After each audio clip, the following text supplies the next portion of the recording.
Cairo, Egypt has some of the most beautiful mosques in the world, and that's one of the reasons we use several of them at the beginning of the series, because they so beautifully show how architecture can be used to glorify God. This is the beautiful mosque of Sultan Hassan in Cairo. It's known for its monumental dimensions and opulent decoration, much of it carried out by craftsmen who were brought from Syria and Iran. Often when filming these mosques, we put a human figure in the shot in order to give it scale, to show how grand the place is. Here we're using a jib and a very wide lens to take in this whole tremendous space.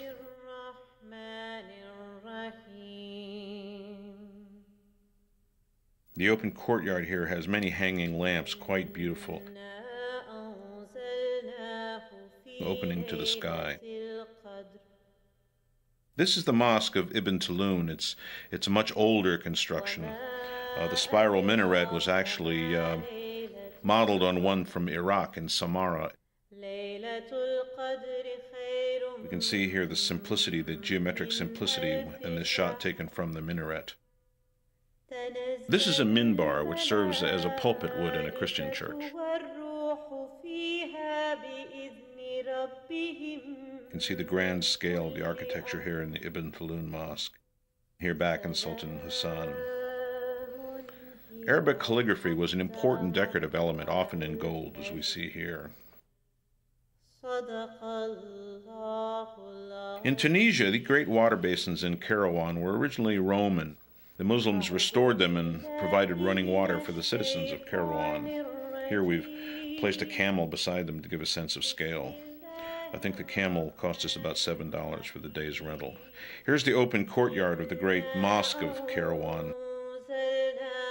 It's a very early 8th century mosque. Again, very great in scale.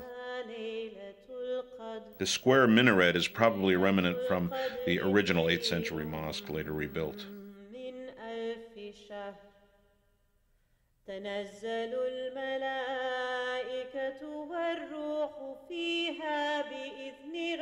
This is the great mosque of Damascus, the earliest surviving monumental mosque in the Islamic world. It was the first mosque to have minarets and was converted from a Christian church of St. John. It became the architectural model for mosques all around the world, and eventually was given a shrine to the head of John the Baptist. Here we're inside the great Suleymaniye Mosque, built for the Sultan Suleiman the Magnificent in the 16th century. The Ottoman architect Sinan's greatest work, really the finest example.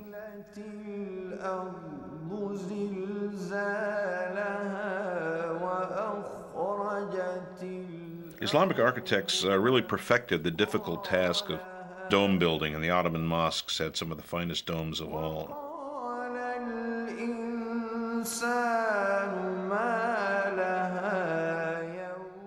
The domes were often topped off with a beautiful gold ornament,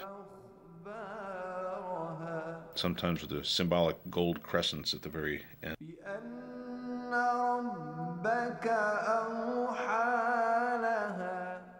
Here we see the Hagia Sophia, once a great church, and became a mosque with the conquest of Constantinople by Mehmet, the great Ottoman Sultan.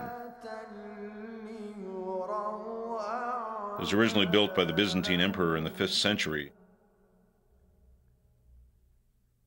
Here again, the great architect Sinan used it as a model for the Suleymaniye. The interior spaces are magnificent. It was originally the largest enclosed space in the world.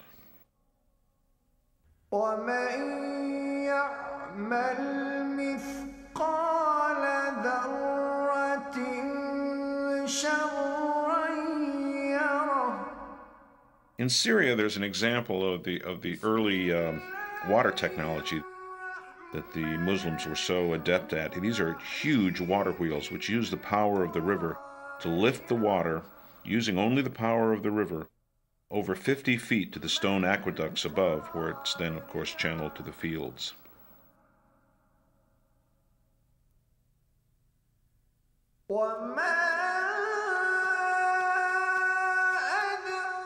This is the beautiful Alhambra in Granada, Spain, the oldest surviving example of a medieval palace. When we see it now in its restored state, it's hard to believe that by the 19th century it had fallen into almost complete ruin and was being inhabited by gypsies. When it was discovered and written about by the American Washington Irving, it became a romantic tourist attraction for Westerners even before it was restored. It's a magnificent example of detail in its fine craftswork.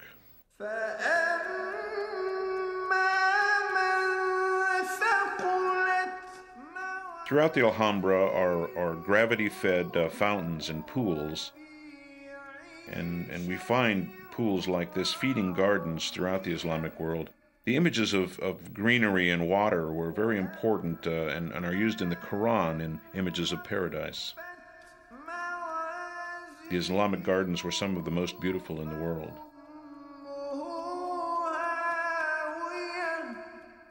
In Cordoba in Spain, in the center of town, is a great Catholic cathedral with a towering bell spire, which was once a minaret, because the great Catholic cathedral here was actually once a mosque. It was built, as many early mosques were, with ancient Greek and Roman columns salvaged from the ruins around them.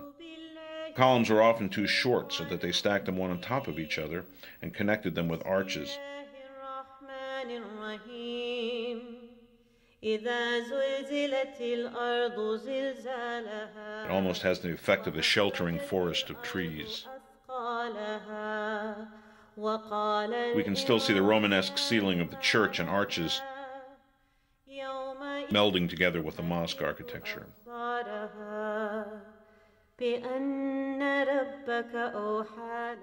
Dome of the Rock is one of the most beautiful monuments in all of Islam, and it's important to Muslims because it was believed it was from here that Muhammad ascended to heaven after a journey from Mecca on his magic horse, and while in heaven met with all the prophets, including Moses and Jesus, whom he led in prayer before returning to earth and traveling back to Mecca.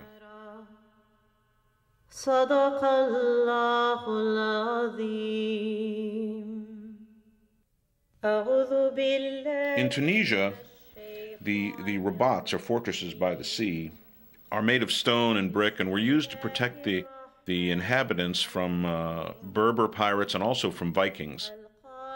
They were massive stone fortresses, often with a mosque attached, right by the shore of the beautiful Mediterranean.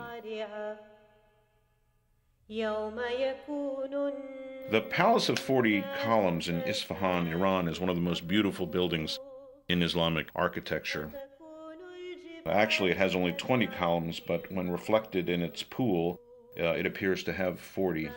It's a great Safavid monument, and once the facade was covered with mirrored tiles. Iran is filled with beautiful mosques and monuments, many covered with beautiful tile work. The great mosque of Yadz was built by the Mongols who converted to Islam, and it's covered in the inside and out with ceramic tile with interlocking designs. Here we can see the indentation on the wall, which is called a mihrab, which points towards Mecca and gives those who are praying there a direction in which to direct their prayers.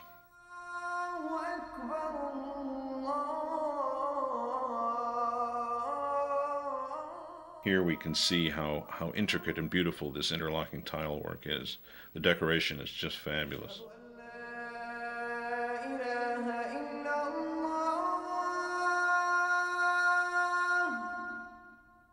This is a prayer hall, also a Mongol mosque, built for the ruler Ujaitu. It contains a beautiful carved wooden minbar and a mihrab. Minbar, of course, is like a pulpit in a Christian church.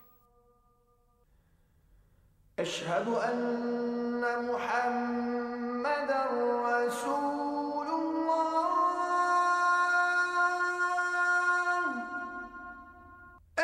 In Isfahan, also in Iran, is the beautiful mosque of Sheikh Lutfallah. Again, beautifully covered in tile work.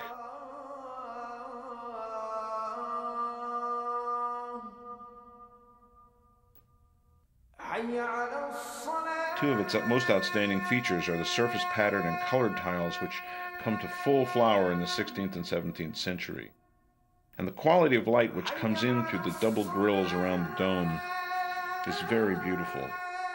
Here we've added some smoke to the interior of the space so that we can accentuate the shafts of sunlight.